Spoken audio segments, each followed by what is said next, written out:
Hello. This is Monday, April the 6th. This is the literature, grades 10 through 12, studying the Merchant of Venice. We are working on Act 2 this week. So we were having some internet issues with several students and myself. So I decided to just go ahead and record the video, record the class, and you guys will be able to watch it later. Next week, we are actually going to have a quiz over some vocabulary, and the vocabulary is the words are going to be the ones on page 16 in your study guide, and I'm also adding a few words to that, and those are the ones that I had on the whiteboard when we were still meeting at Eager Educators. I will send those words to you again in your email so that you have those to study from. I will email you the quiz next week, and then you can take that quiz and then just upload a picture of it to me, or email it to me or whatever when you're finished so that I can grade it.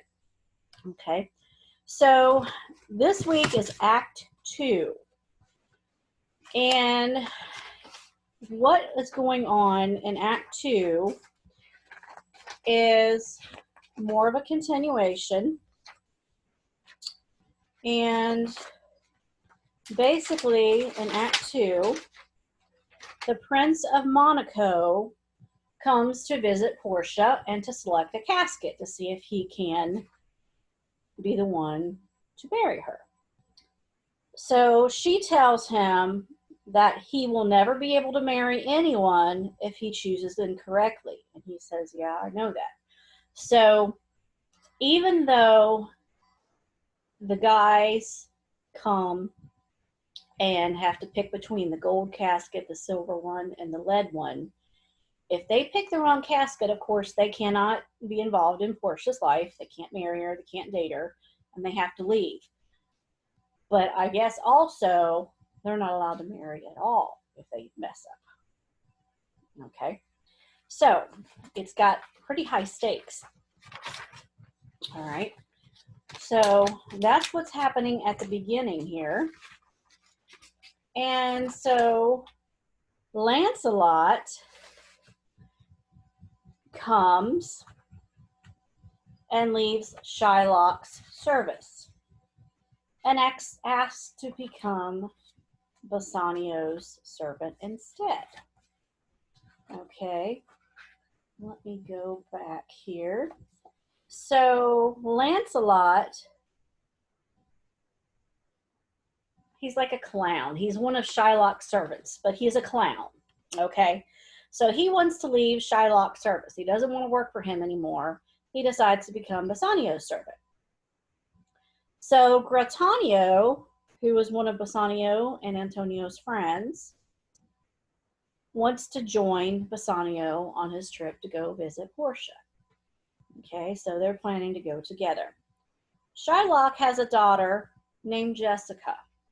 Okay, and Shylock, of course, is the Jewish moneylender who's asking Antonio to pay back the loan or pay a pound of flesh. So his daughter, Jessica, asked Lancelot to give a message to Bassanio's other friend, Lorenzo. Jessica is in love with Lorenzo, and she hopes to marry him someday. So Lorenzo then, he has his friends get together because he's planning to sneak out to meet Jessica and to get her out of the house because he wants to be with her also. So he's going to disguise Jessica as a torchbearer for Lorenzo. So nobody's going to know that she is his girlfriend. She's going to be in disguise. Okay.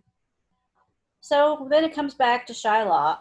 He's talking to his servant, his clown, Lancelot. He says, nobody is going to be as good a master for you as I am. He didn't want him to leave his service.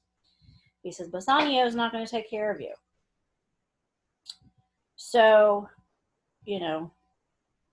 but he can't stop him if he wants to quit and work for Bassanio. So in the meantime, Shylock kind of gets a funny feeling that something is going on, that somebody's got something planned. There's just something that's off. So he tells Jessica, his daughter, lock all the doors and windows, and make sure not to look at any of the windows during the night because he was just afraid something was going to happen. So, and then after all that, then Gratanio and Salarino, who is another friend to Bassanio, they meet Lorenzo outside of Shylock's house. Jessica is already in disguise. She tosses out a chest full of gold and jewels, climbs down to join them. So she just left. Okay.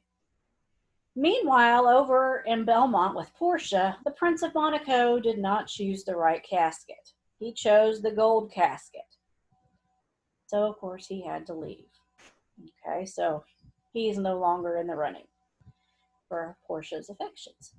Salanio and Celerio discuss how mad Shylock gets when he found out that his money and jewels and his daughter are missing. So he's furious, probably more so that his money's gone than his daughter. I don't know, maybe not. So those two are worrying about Antonio because they've heard rumors that Antonio's ships have been lost at sea, and if that's the case, he won't be able to repay Shylock his debt. So it's pretty scary. Okay. Back over with Portia again, there's a new prince that has come to try to win Portia's hand. He is the Prince of Aragon. So he chooses the casket, and again, it's the wrong one. So Portia has to send him on his way, but then she hears that there's another man that's coming to win her hand, and she hopes that it's Bassanio because she hears he's coming from Venice. So next week we will continue on to Act 3. So that's kind of a quick overview of what happened in Act 2. So looking in your study guide, we're working on page 16 all the way to page 19. So Act 2, we had some vocabulary words, and there are 1, 2, 3, 4, 5, 6, 7, 8, 9. And 9, 10, 11, 12, 13, 14, 15, 16, something. So on your quiz, there's going to be 17 words. Let me write that down. And again, it will be matching.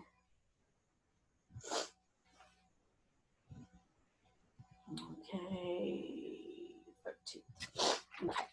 So, page 16, the first word is bond.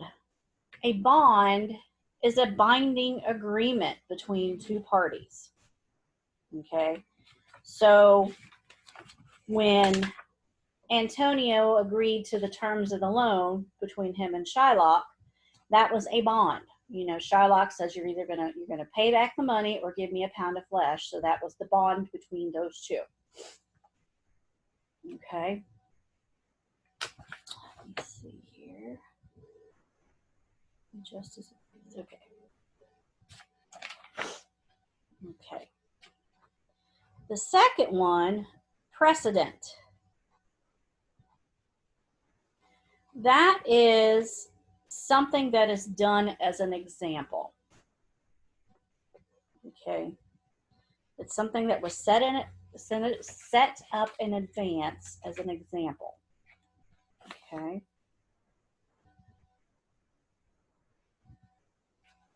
So that if a same situation happens again, they can look back and say, okay, this is what we did when we had that happen before.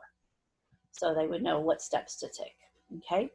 Forfeit. You've probably heard this if you have anything to do with sports. Forfeit means that you gave up your position. You had, like, if you were in a tournament with another team and that tournament for some reason, or that other team for some reason could not come to the game, that means that team forfeited their right to play. That means they didn't get a chance. So you guys would automatically win. So a forfeit is you give up something, okay? Confiscate.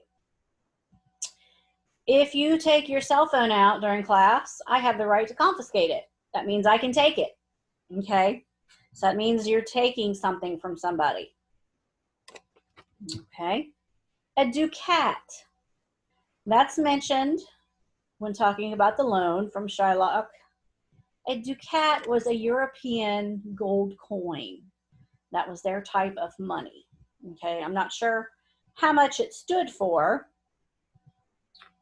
but let me see if I can find out really quick. So that was their type of money. Let's see if I can find out here. See how much is a ducat. Whoops. There we go. So a ducat, it is a gold coin, and it was over 3.5 grams of pure Renaissance gold. Today, one ducat would be worth about $148. So, wow. So if he borrowed 3,000 ducats,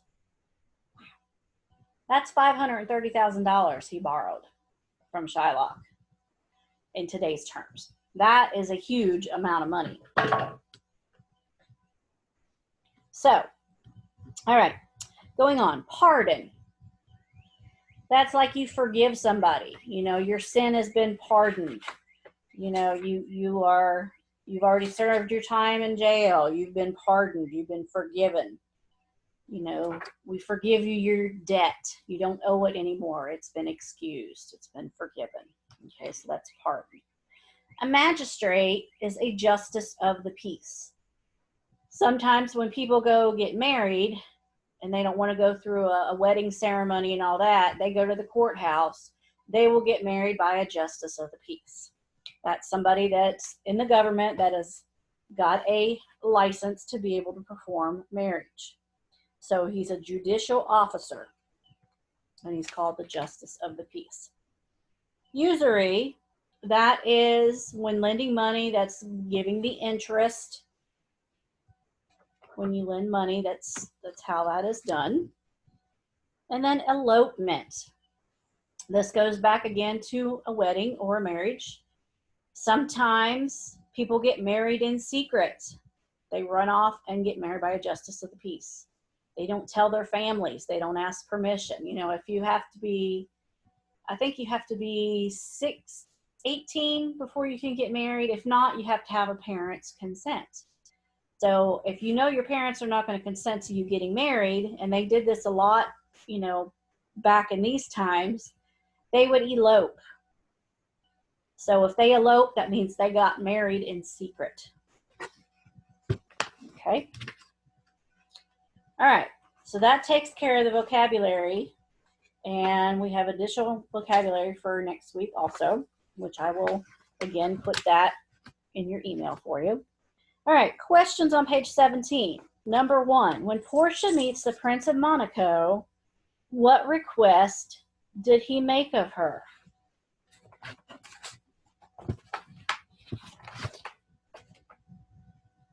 The Prince of Monaco asked Portia not to disregard him because of the color of his skin.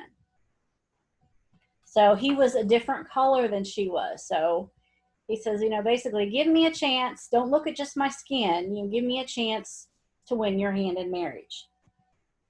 So what happens to him in scene 7 is, of course, he chose the wrong casket and had to leave. So number 2, Jessica, remember, is Shylock's daughter. How does she feel about her father? She's ashamed of him. Okay. What does she want to do to make her life better? Well, she wants to leave her father's house. She wants to marry Lorenzo, and she wants to become a Christian. Okay. Number 3. What is Lorenzo's plan to meet Jessica? Well, remember, he was going to gather a couple of friends. They were going to have her disguised as Lorenzo's torchbearer, and he would get her out of the house, and they could leave together. And nobody would know that she was a girl or that she was his girlfriend. So that's what they decided to do. And they left with some of his gold and jewels that belonged to Shylock. So basically, she was taking her inheritance. Or back then, well, when you got married, the father would give a dowry, which is like a gift towards the other family. Sometimes it would be sheep or livestock. Sometimes it would be money or jewels or property and things like that. So, number 4, what is Shylock's response when his daughter, Jessica, elopes with Lorenzo? So she eloped with him, took off. Well, he's very upset that his daughter and his money, his ducats, are gone. And he's very angry that she stole his jewels and his ducats. So he's upset that he's lost this stuff and he's lost her. Okay. So that's number 4. Okay, page 18. Talking about the characterizations. When we are reading a novel or reading a play, we're learning a little bit about each character as time goes on.